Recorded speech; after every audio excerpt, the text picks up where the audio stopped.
ആകാശവാണി.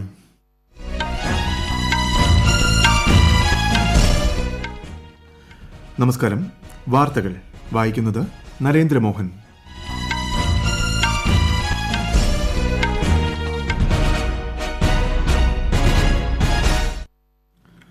പ്രധാന വാർത്തകൾ. രാജ്യത്തെ ആരോഗ്യരംഗത്ത് നൂതന ചികിത്സാ സൌകര്യങ്ങളിൽ ശ്രദ്ധയൂന്നിയാണ് കേന്ദ്ര സർക്കാർ പ്രവർത്തിക്കുന്നതെന്ന് പ്രധാനമന്ത്രി നരേന്ദ്രമോദി.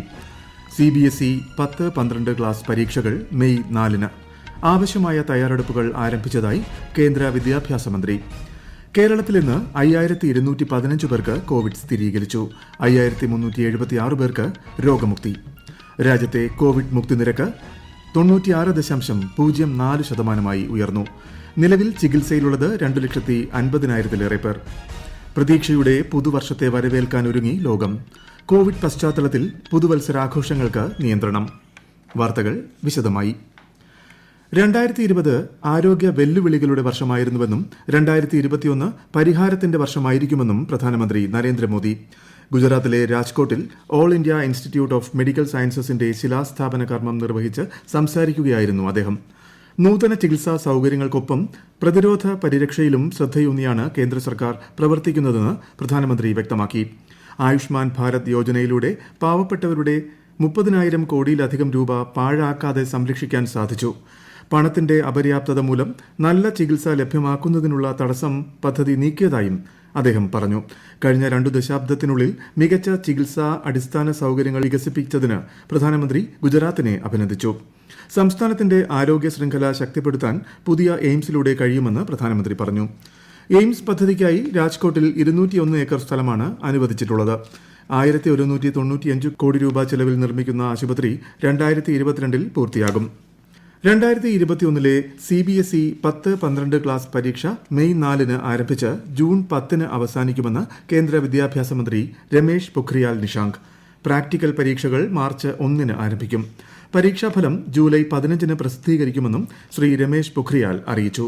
വിദ്യാർത്ഥികളും അധ്യാപകരും രക്ഷിതാക്കളും നൽകിയ നിർദ്ദേശങ്ങൾ പരിഗണിച്ച് പരീക്ഷകൾ നടത്താൻ ആവശ്യമായ തയ്യാറെടുപ്പുകൾ CBSE നടത്തിവരുന്നതായും അദ്ദേഹം വ്യക്തമാക്കി. രാജ്യത്തെ കോവിഡ് മുക്തി നിരക്ക് 96.04% ഉയർന്നു. ഇന്ത്യയിൽ പ്രതിദിന കോവിഡ് മരണവും കുറയുന്നതായി കേന്ദ്ര ആരോഗ്യ മന്ത്രാലയം അറിയിച്ചു. 1.45 രാജ്യത്തെ കോവിഡ് മരണനിരക്ക്. കഴിഞ്ഞ ദിവസം 21,821 പുതിയ കോവിഡ് കേസുകളും 299 മരണവും സ്ഥിരീകരിച്ചു. 2,57,000-ലധികം പേരാണ് രാജ്യത്ത് നിലവിൽ കോവിഡ് ചികിത്സയിൽ കഴിയുന്നത്. കോവിഡ് വാക്സിനുമായി ബന്ധപ്പെട്ട ഡ്രൈ റൺ രാജ്യത്തുടനീളം ജനുവരി 2-ന് നടക്കും.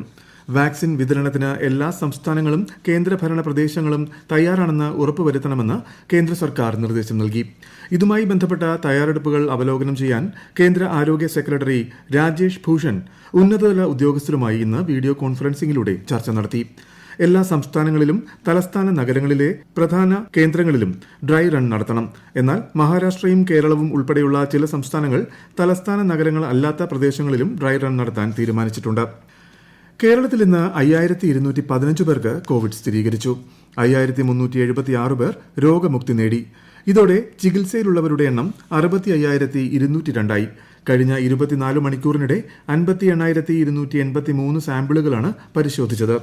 അടുത്തിടെ UK-യിൽ നിന്നും വന്ന് കോവിഡ് പോസിറ്റീവായ 32 പേരുടെ സ്രവ സാമ്പിളുകൾ തുടർ പരിശോധനയ്ക്കായി NIV പൂനെയിലേക്ക് അയച്ചിട്ടുണ്ട്. 8.95% രോഗസ്ഥിരീകരണ നിരക്ക്. കേരളത്തിലെ സ്കൂളുകളിൽ 10-12 ക്ലാസുകൾ നാളെ തുടങ്ങും. ഒരേ സമയം 50% കുട്ടികളെ മാത്രമേ പ്രവേശിപ്പിക്കാവൂ എന്നും ആദ്യത്തെ ആഴ്ച ഒരു ബെഞ്ചിൽ ഒരു കുട്ടി എന്ന നിലയിൽ ക്ലാസുകൾ ക്രമീകരിക്കണമെന്നും വിദ്യാഭ്യാസ വകുപ്പ് നിർദ്ദേശം നൽകി. 10-12 ക്ലാസുകളിൽ 300-ൽ കൂടുതൽ കുട്ടികളുള്ള സ്കൂളുകളിൽ ഒരേ സമയം 25% കുട്ടികൾക്ക് മാത്രമാണ് അനുമതി. ലോകത്ത് ഇതുവരെ കോവിഡ് സ്ഥിരീകരിച്ചവരുടെ എണ്ണം 8,32,00,000 കടന്നു. ഇതിൽ 5,89,00,000-ലധികം പേർ രോഗമുക്തി നേടി. രോഗബാധയെ തുടർന്ന് മരിച്ചവരുടെ എണ്ണം 18 ലക്ഷത്തിലധികമായി. ഈ വാർത്തകൾ ആകാശവാണിയിൽ നിന്ന്. കൊറോണ ആശങ്കയല്ല, ജാഗ്രതയാണ് വേണ്ടത്. കേന്ദ്ര ആരോഗ്യ മന്ത്രാലയം പുറപ്പെടുവിക്കുന്ന നിർദ്ദേശങ്ങൾ. ജനങ്ങൾ കൂട്ടം കൂടുന്നത് ഒഴിവാക്കുക. ഇടയ്ക്കിടെ കൈകൾ സോപ്പും വെള്ളവും ഉപയോഗിച്ചോ സാനിറ്റൈസർ ഉപയോഗിച്ചോ വൃത്തിയാക്കുക. നിർബന്ധമായും മാസ്ക് ധരിക്കുക. പനിയോ ചുമയോ ശ്വാസതടസ്സമോ തുടരുന്ന സാഹചര്യത്തിൽ വൈദ്യസഹായം തേടുക. കൊറോണയെ സംബന്ധിച്ച വിവരങ്ങൾക്ക് ആരോഗ്യ മന്ത്രാലയത്തിന്റെ 1075-ലും ദിശയുടെ 1056-ലും ബന്ധപ്പെടാം. പുതിയ കാർഷിക നിയമത്തിനെതിരെ കേരള നിയമസഭയിൽ പ്രമേയം പാസാക്കി. കർഷക സമരം തുടരുന്നത് കേരളത്തെ പ്രതികൂലമായി ബാധിക്കുമെന്നും മറ്റു സംസ്ഥാനങ്ങളിൽ നിന്നും കേരളത്തിലേക്കുള്ള ഭക്ഷ്യവസ്തുക്കളുടെ വരവ് നിലച്ചാൽ കേരളം പട്ടിണിയിലാകുമെന്നും മുഖ്യമന്ത്രി പിണറായി വിജയൻ പ്രമേയം അവതരിപ്പിച്ചുകൊണ്ട് പറഞ്ഞു. കാർഷിക രംഗത്ത് വൻ പ്രത്യാഘാതം ഉണ്ടാക്കുന്നതാണ് നിയമ ഭേദഗതിയെന്നും മുഖ്യമന്ത്രി അഭിപ്രായപ്പെട്ടു. ആളും ആർഭാടവുമില്ലാതെ പുതുവത്സരാഘോഷങ്ങൾക്കൊരുങ്ങി ലോകം. കോവിഡ് വ്യാപനത്തിന്റെ പശ്ചാത്തലത്തിൽ നിയന്ത്രണങ്ങളോടെയാണ് ഇത്തവണ പുതുവത്സരാഘോഷ പരിപാടികൾ സംഘടിപ്പിക്കുന്നത്. കൂടുതൽ വിവരങ്ങളുമായി ലക്ഷ്മി ശ്രീ വിജയ. ഒരു വർഷത്തിലേറെ കാലമായി ലോകത്തെ പ്രതിസന്ധിയിലാക്കിയ കോവിഡ്-19 വ്യാപനത്തിന് ശാശ്വത പരിഹാരം കാണാത്ത സാഹചര്യത്തിൽ ഇത്തവണത്തെ പുതുവത്സരാഘോഷ പരിപാടികൾ നിയന്ത്രണങ്ങളോടെയാണ് ആഘോഷിക്കപ്പെടുന്നത്. കൂടിച്ചേരലുകൾ പരമാവധി ഒഴിവാക്കി ആഘോഷ പരിപാടികൾ സംഘടിപ്പിക്കാനാണ് അധികാരികൾ നിർദ്ദേശം നൽകിയിരിക്കുന്നത്. കോവിഡ് വൈറസിന്റെ പുതിയ വകഭേദം കൂടി കണ്ടെത്തിയ സാഹചര്യത്തിൽ ഏറെ ജാഗ്രതയോടെയാണ് ആഘോഷം. രാത്രി 10 മണിക്ക് മുൻപ് ആഘോഷ പരിപാടികൾ അവസാനിപ്പിക്കണം. ആഘോഷങ്ങളിൽ മാസ്ക്, സാനിറ്റൈസർ, സാമൂഹിക അകലം എന്നിവ നിർബന്ധമായും പാലിക്കണം. നിയന്ത്രണം ലംഘിക്കുന്നവർക്കെതിരെ കർശനമായ നിയമ നടപടികൾ സ്വീകരിക്കാനും നിർദ്ദേശമുണ്ട്. രാജ്യത്തെ എല്ലാ സംസ്ഥാനങ്ങളിലും ആഘോഷ പരിപാടികൾക്ക് ഇത്തരത്തിൽ മാനദണ്ഡങ്ങൾ ഏർപ്പെടുത്തിയിട്ടുണ്ട്. ലോകത്തിന് ഏറെ വേദനയും പ്രതിസന്ധിയും സൃഷ്ടിച്ച 2020 വലിയ നഷ്ടങ്ങളുടെ കഥ പറഞ്ഞാണ് കടന്നുപോകുന്നത്. കലാ സാംസ്കാരിക സാമൂഹിക രംഗത്തെ ഒട്ടേറെ പ്രതിഭകൾ വിട പറഞ്ഞുപോയി. തികച്ചും വ്യത്യസ്തമായ ജീവിത രീതി അവലംബിച്ചും പരമാവധി വീടുകളിലേക്ക് ഒതുങ്ങിയും ജനങ്ങൾ ജീവിച്ചു. ഇത്തരമൊരു പുതുവർഷം ലോക ജനതയുടെ ഓർമ്മകളിൽ ആദ്യമാകും. സാമൂഹിക കൂടിച്ചേരലുകൾ ഒഴിവാക്കിയെങ്കിലും കുടുംബാംഗങ്ങൾ തമ്മിലുള്ള കൂടിച്ചേരലുകൾക്ക് ഈ വർഷം വേദിയായി. കോവിഡിനെതിരെയുള്ള പ്രതിരോധ മരുന്ന് ഫലപ്രദമാകും എന്ന പ്രതീക്ഷയിലും മഹാമാരിയെ ഭയക്കാതെ സ്വതന്ത്രമായ ഒരു ജീവിതം സ്വപ്നം കണ്ടും ലോകത്തെ കോടാനുകോടി ജനങ്ങൾ പകിട്ടാർന്ന ആഘോഷങ്ങളില്ലാതെ പ്രതീക്ഷയുടെ ഒരു പുതിയ വർഷത്തെ വരവേൽക്കാനൊരുങ്ങുകയാണ്. News desk, Akashvani. രാഷ്ട്രപതി രാംനാഥ് കോവിന്ദ്, ഉപരാഷ്ട്രപതി വെങ്കയ്യ നായിഡു തുടങ്ങിയവർ രാജ്യത്തെ ജനങ്ങൾക്ക് പുതുവത്സരാശംസകൾ നേർന്നു. ഓരോ പുതുവർഷവും ഒരു പുതിയ തുടക്കം കുറിക്കാനുള്ള അവസരമാണെന്ന് രാഷ്ട്രപതി രാംനാഥ് കോവിന്ദ് പറഞ്ഞു. നിരവധി പാഠങ്ങൾ പകർന്നു നൽകിയ ഈ വർഷത്തിന് വിട നൽകി വളരെയധികം പ്രതീക്ഷകളോടെ ആയിരിക്കണം നാം പുതുവത്സരത്തെ വരവേൽക്കേണ്ടതെന്ന് ഉപരാഷ്ട്രപതി വെങ്കയ്യ നായിഡു ആശംസാ സന്ദേശത്തിലൂടെ അറിയിച്ചു. തിരുവനന്തപുരം നെയ്യാറ്റിൻകരയിൽ പൊള്ളലേറ്റ് മരിച്ച ദമ്പതികളുടെ മക്കൾക്ക് സ്ഥലവും വീടും ധനസഹായവും നൽകുന്നതിനും അവരുടെ സുരക്ഷിതത്വം ഉറപ്പാക്കുന്നതിനും കേരള മന്ത്രിസഭാ യോഗത്തിൽ തീരുമാനമായി.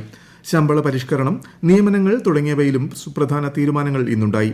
കെൽട്രോണിലും അനുബന്ധ കമ്പനികളിലും 10 വർഷത്തിലധികമായി ജോലി ചെയ്യുന്ന 296 കരാർ തൊഴിലാളികളെ സ്ഥിരപ്പെടുത്താനും മന്ത്രിസഭായോഗം തീരുമാനിച്ചു. റെയിൽവേ ടിക്കറ്റ് ഓൺലൈനായി ബുക്ക് ചെയ്യുന്നതിനുള്ള നവീകരിച്ച വെബ്സൈറ്റും IRCTC റെയിൽ കണക്ട് മൊബൈൽ ആപ്പും കേന്ദ്രമന്ത്രി പീയൂഷ് ഗോയൽ പുറത്തിറക്കി.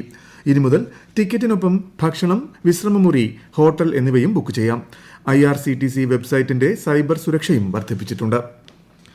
ബോംബെ ഓഹരി സൂചിക സെൻസെക്സ് 5 പോയിന്റ് ഉയർന്ന് 47,751-ലും ദേശീയ ഓഹരി സൂചിക നിഫ്റ്റി 2 പോയിന്റ് നഷ്ടത്തിൽ 13,981-ലും വ്യാപാരം അവസാനിപ്പിച്ചു.